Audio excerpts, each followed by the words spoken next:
Hello, I'm Francis Collins, Director of the National Institutes of Health. It's my tremendous pleasure to join all of you, my extended CF family, for the CFRI's National Education Conference. It's been close to 40 years since I was adopted into the CF family, motivated as a young assistant professor in Michigan to try to find the cause of cystic fibrosis. And I don't use the term CF family lightly. From the start, I've been impressed, really impressed by the way people with CF, their families, their caregivers, the researchers who've worked with them to understand and treat CF, all have acted as a family. You have inspired us all to have hope and to persist. At one point, you even inspired me to write a song. With you, I learned to dare to dream, a time where all our brothers and sisters would be breathing free. We are getting much closer to that dream now. So I'd like to illuminate the journey that brought us here and even look forward. CF was first recognized as a disease in 1938 by clinician pathologist Dr. Dorothy Anderson. Decades passed, several in fact. In the meantime, the CF community began working together to support and educate each other. And treatments, though based on symptoms, gradually improved. With the help of family linkage studies in 1985, the causal gene was located on chromosome 7. But finding its exact location was, at the time, like finding a needle in a haystack. That was my obsession. Fortunately, I wasn't alone.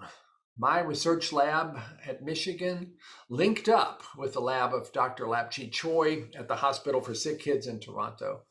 And merging our efforts together, finally, in the summer of 1989, 51 years after Dorothy Anderson identified the disease, we found the gene that caused it.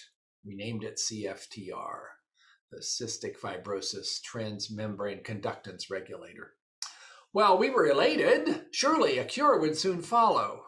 All we needed to do was to fix the problem, and gene therapy seemed like a really promising approach. Take a normal copy of the gene, stitch it into a virus that likes to get into the lungs anyway, and it would all be done. Well, it turned out to be far more challenging than we could have imagined. Every time we tried this, the immune system recognized those gene therapy plans and said, "Oh, no, you don't." And the benefits were extremely short-lived. What to do? Well, basic science work continued. How did this mutation actually produce the symptoms of cystic fibrosis?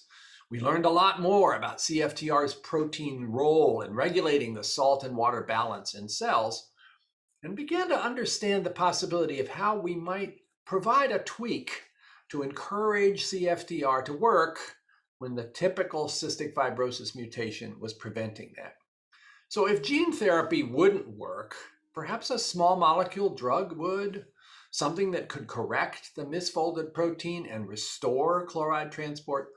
The Cystic Fibrosis Foundation made a big bet on this. NIH came alongside. Finding and testing such small molecules took more than a decade, but then in 2012, the first drug to treat cystic fibrosis, not just its symptoms, was approved by the FDA.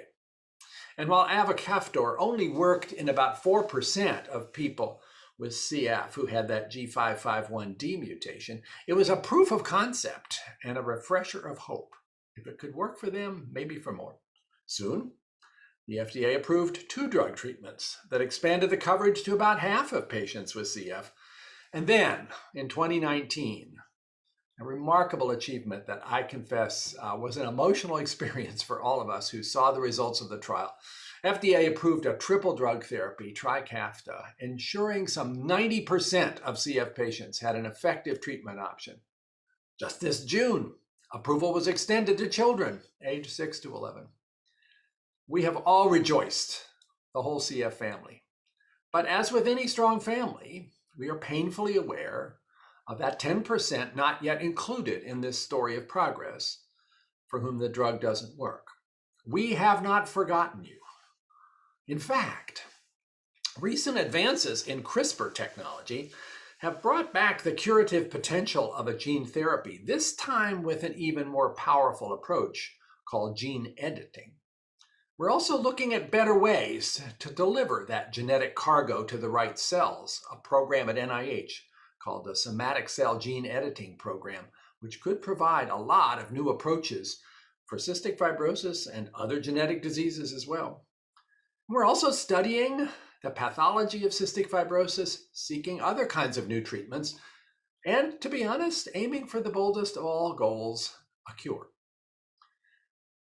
Now, I know the COVID-19 pandemic has somewhat overshadowed everything else for the last year and a half, but I assure you that despite these dark days, research on cystic fibrosis has continued to go forward.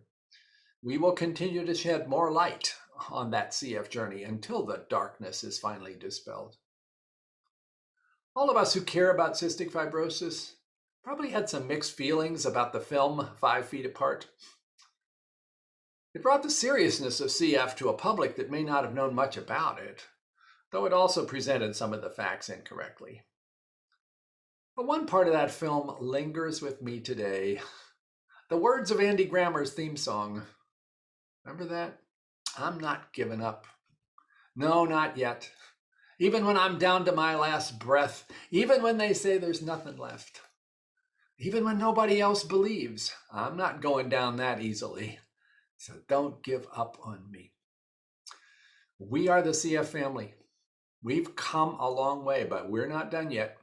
Not even close. We won't give up until the story of CF is history. Thank you.